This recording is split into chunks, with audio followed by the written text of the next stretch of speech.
এই ধরনের Islamic status ভিডিওগুলো আপনারা কিভাবে তৈরি করবেন এটা অনেকেই শিখতে চাইছেন, তাদের জন্য আজকের ভিডিওটি। তো চলে যাবেন সরাসরি আপনার ফোনের টিকটক আইডিতে। তো টিকটক আইডিতে আসার পর তারপরে এখান থেকে সার্চ বার পাবেন, এখানে লিখে দিবেন।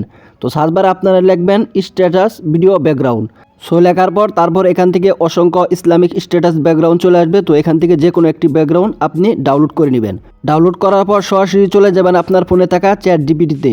তো চলে আসার পর তারপরে এখান থেকে একটি লেখা লিখে দিবেন ইসলামিক স্ট্যাটাস ক্যাপশন স্টিকার বসাইয়া সাজিয়ে দাও। তো তারপর এখান থেকে অসংখ্য স্ট্যাটাস আপনাকে তারা লিখে দিবে। তো এখান থেকে যে কোনো ইসলামিক একটা স্ট্যাটাস আপনি এখান থেকে কপি করে নেবেন। তো এখান থেকে কপি করার জন্য স্ট্যাটাসের উপরে ক্লিক করে ধরে তারপর এখান থেকে কপিতে ক্লিক করে দিবেন। তো ক্লিক করার পর তারপরে এখান থেকে ব্যাগে চলে আসবেন। ব্যাগে চলে আসার পর তারপর সরাসরি চলে যাবেন টিকটক হোম পেজে। তো আসার পর নিচের দিকে দেখতে পারেন প্লাস নামে আইকন রয়েছে, প্লাস আইকনে একটি ক্লিক করে দিবেন। তো প্লাস আইকনে ক্লিক করার পর তারপর এখান থেকে পোস্টে যে অপশন রয়েছে এখানে ক্লিক করে তারপরে গ্যালারি থেকে আপনি যে ভিডিওটি ডাউনলোড করেছিলেন তো সেটা সিলেক্ট করে নেক্সটে ক্লিক করে দিবেন। তো এখান থেকে নেক্সটে ক্লিক করার সাথে সাথে এখান থেকে দেখতে পারবেন ব্যাকগ্রাউন্ড চলে আসছে। তো চলে আসার পর তারপর এখান থেকে আপনারা এরকম একটি অপশন দেখতে পারবেন। তো এই অপশনে একটি ক্লিক করে দিবেন। তো ক্লিক করার পর তারপর এখান থেকে আপনার সামনে এরকম কিছু অপশন চলে আসবে। তো এখান থেকে আপনার কিছু মূলত কাজ রয়েছে, এখান থেকে কিছু কাজ আপনাকে করে নিতে হবে। তো এখান থেকে টেক্সট নামে অপশন দেখতে পাচ্ছেন, তো টেক্সট অপশনে একটি ক্লিক করে দিবেন। তো টেক্সটে ক্লিক করার পর তারপরে এখান থেকে আপনি দূরে তারপরে এখানে পেস্ট করে দিবেন। তো যে লেখাটি আপনি কপি করেছিলেন সেটা এখানে পেস্ট করে দিবেন। তো পেস্ট করে দিয়ে এখান থেকে বড় ছোটো করে আপনার হাত দিয়ে ধরে আপনি যেভাবে চান সেভাবে এখান থেকে বসিয়ে দিতে পারবেন। তো এখান থেকে এটা ভিডিওর লেয়ারের জন্য আপনি বড় করে দিতে পারবেন। তারপরে এখান থেকে এ নামে অপশন রয়েছে, এখানে ক্লিক করে দিবেন।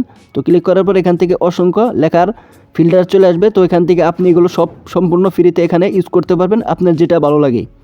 তো এখান থেকে আপনি যে লেখাটার ফিল্টারটা আপনার ভালো লাগে সেই লেখাটা এখান থেকে সিলেক্ট করে তারপর এখান থেকে দেখতে পারবেন এভাবে ধরে আপনি সুন্দর করে বসিয়ে তারপরে এখান থেকে রাইট বাটন দেখতে পাচ্ছেন। তো রাইট বাটনে কী করবেন, একটি ক্লিক করে দিবেন। তো ক্লিক করার পর তারপরে এখান থেকে লেখাটি ভিডিওর লেয়ার অনুযায়ী টেনে এখান থেকে বড় করে দিবেন। তো এখান থেকে ভিডিওর লেয়ার অনুযায়ী টেনে লেখাটি আপনি বড় করে নেবেন। তো এখান থেকে দেখতে পাচ্ছেন আমি লেখাটি এখান থেকে ভিডিওর লেয়ার অনুযায়ী টেনে বড় করে দিচ্ছি। তো এখান থেকে আমার কিন্তু বড় করা হয়ে গেছে। এইভাবে আপনারা আপনাদের লেখাগুলো খুব সুন্দরভাবে বসিয়ে নেবেন। তো বসানো হয়ে গেলে তারপরে এখান থেকে দেখতে পারবেন খুব সুন্দরভাবে কিন্তু একটি স্ট্যাটাস ভিডিও তৈরি হয়ে গেল। তো আপনি এর চেয়েও কিন্তু আরও সুন্দরভাবে তৈরি করতে পারবেন। তো আপনি যদি এখানে ব্যাকগ্রাউন্ড মিউজিক লাগাতে চান তো ভিডিওর উপর ক্লিক করবেন, ক্লিক করার পর তারপরে ভলিউমে অপশনে খুঁজে বের করবেন। তো ভলিউমে ক্লিক করে তারপরে এখান থেকে ভিডিওর ভলিউম কমিয়ে দিবেন। তো কমিয়ে দেওয়ার পর তারপরে এখান থেকে সাউন্ডে ক্লিক করে অ্যাড সাউন্ডে ক্লিক করবেন। তো ক্লিক করার পর এখান থেকে অসংখ্য ইসলামিক সাউন্ড আপনি পেয়ে যাবেন। তো এখান থেকে ইসলামিক সাউন্ডগুলো আপনি ভিডিওতে অ্যাড করে তারপরে এখান থেকে অ্যাড করে নেবেন। তো অ্যাড করে নেওয়া হয়ে গেলে তারপর এখান থেকে ব্যাগে চলে আসবেন। তো ব্যাগে চলে আসার পর এখান থেকে দেখতে পাচ্ছেন সাউন্ড এবং টেক্সট এবং সব কিছু কিন্তু এখান থেকে ওকে হয়ে গেছে।